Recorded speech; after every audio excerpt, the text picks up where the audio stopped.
Thanks, Mike.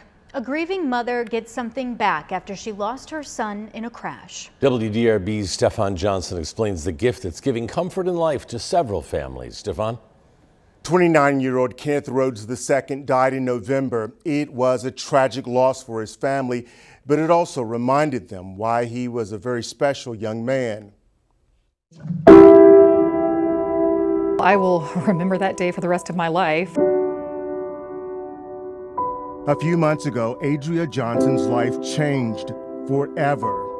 It was the morning of November 11th. That day, her son, 29-year-old Kenneth Rhodes II, also known as KJ, was rushed to the hospital after a car crash. When I rounded the corner and saw him laying there, yeah, it's not how you want to see anyone that you love. So, pretty traumatic. Metro police say a man in a stolen vehicle was speeding and high on drugs when he crashed into KJ's car at 2nd and Hill Street. Of course, then we had the compounded heartache of learning that someone else was in the car with him, and had our suspicions that someone else was his younger brother who was killed on impact. KJ's brother, Jalen, died at the scene.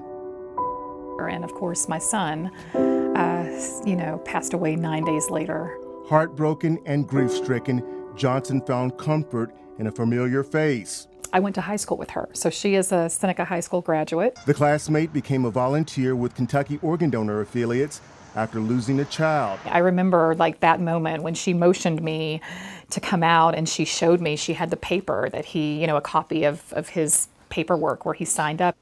Johnson is president and CEO of Metro United Way, so service to others is part of her DNA and was clearly passed down to KJ. And, the beauty in that is he was able to bless others.